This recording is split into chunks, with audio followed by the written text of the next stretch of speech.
I had just gone through a pretty rough divorce a few months ago. For the brief 2 years my ex and I were married, most of our nights ended up turning into shouting matches and insults. We were always so loud we had gotten several noise complaints, and an eventual ultimatum that we could be thrown out of the building. Anyway, we ended the whole thing, and she got most of everything. The house belonged to her family, along with most of everything in it. She only let me have my clothes, some photos, and my dog Riley. I was short on money at the time. Luckily, a friend of mine let me stay in his home for as long as I needed. While there, I was looking for a better paying job to help me get my life back on track. My search led me to an opening for a campus security guard at the local community college. I arrived at the interview to learn that this job was for the night shift. I wasn't too sure about taking the job at first, but my bills and growing debts weren't going to pay themselves off. Needless to say, I started the next night. The campus itself was a decent size, both in terms of area and the number of students. The core campus includes 14 educational and auxiliary buildings. The security office was by the south entrance of the college, situated on the second floor of the parking garage. The two senior security guards, James and Darnell, walked me through my job description. My task every night was to complete 2 full searches around campus, checking all the buildings and monitoring the security cameras. My shift would start at 9:30 at night and go through 6 o'clock in the morning, by which time I'd take the bus home. The job itself wasn't too bad. I kind of developed a friendship between James and Darnell. Since there was a brief period of time our shifts would overlap, by the time they both left, it would be midnight for me, and I'd be alone on campus. It's so surreal how such a place that's bustling and full of students can quickly empty out and turn silent. When my shift starts, there's usually a few cars left in the lot for those who took evening classes. Some instructors and other staff would sometimes work extra late, but those instances were rare. In short, my interaction with other people besides my coworkers was almost non-existent. Sometimes on a break or in between circuits, if it stayed quiet on campus, I'd read a book or listen to spooky stories on my phone. After listening, I would start to feel a little creeped out for being in a campus all alone after dark, but I got used to it. It killed the boredom until my next circuit started. I wouldn't find much of anything out of the ordinary, aside from some random object left behind by a student, which I would bring to the lost and found. I just had to make sure no one else was hanging around after closing. After coming back, I would check the security footage in case I missed something. There were a few screens recording specific spots, with the most activity during the day. One for each parking lot, one for each floor in all the buildings, and one for the administrative office. I got decent pay every couple of weeks. After a while, I moved out of my friend's house and got a small apartment and was saving up for a used car. I felt like my luck was starting to turn around finally. Then, I had one of the most terrifying experiences of my life. I was left alone around midnight like always. The campus was absolutely deserted at this time like normal. It was summer during this time, so the night was pretty warm. I felt like I was building a bit of sweat in my security uniform while doing my first circuit.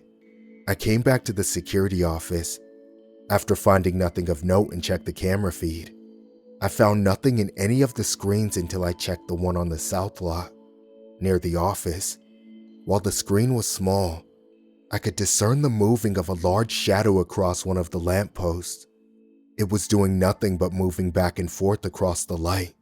The shadow looked too large to be some sort of small bird or animal. I deduced it had to be someone parked off screen so I couldn't visibly see them.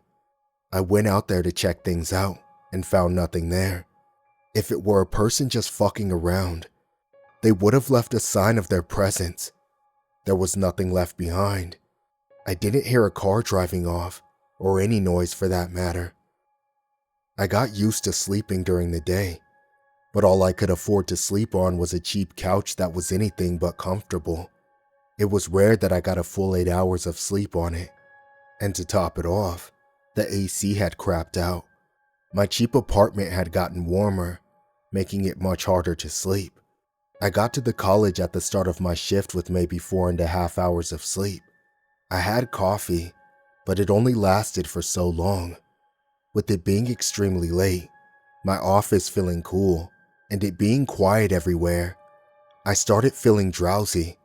Sleeping on the job wasn't allowed, of course, but every now and then, I let myself have a brief nap to refresh myself. So I set my head on the desk and fell asleep instantly. I was later jolted awake. A feeling of something very wrong switched my tired mind on alert and woke me up. I rubbed my eyes and checked the monitors to see if anything was up. I looked at the camera feed for the south lot, and my eyes narrowed. Beneath one of the lampposts, a person was standing, not doing anything, just being very still. I couldn't make out any details, but this person had long black hair and looked very tall, almost reaching the light. I looked at the bottom of the screen and found the camera was still recording. Whoever the camera was showing was still there. The feeling that jolted me awake intensified, and I was aware of myself shaking. A chill colder than the air inside the office crept up my neck. My body was reacting to some sort of danger the image was giving off. Still, a weird person on the security footage was not an excuse to not do my job. I got to the lot in under a minute, and I saw that person still standing under the lamppost, just being dead still.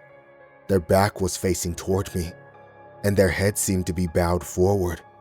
As I approached closer and tried to get their attention, I found that this trespasser was very tall and lanky, and was wearing a dirty white dress. I called to her again, asking if she needed help, but she didn't respond. She just kept standing there like a statue where she was. I reached out to touch her, and my hand retracted back from the burning sensation her skin gave off, as if she were on fire. I cursed and shook my hand to cool it off, and the lady moved for the first time. Her head lifted upward, as if finally acknowledging I was there. She turned around, and I started to track backwards.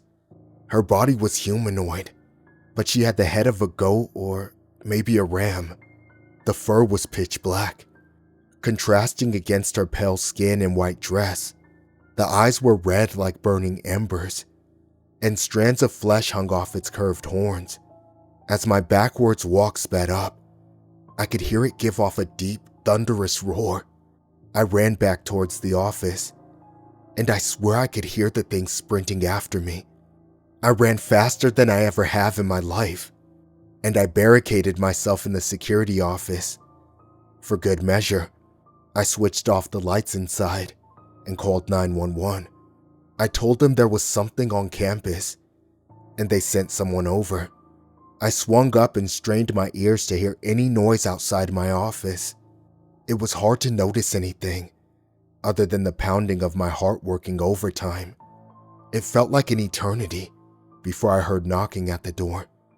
The cops notified their presence, and I slowly opened the door.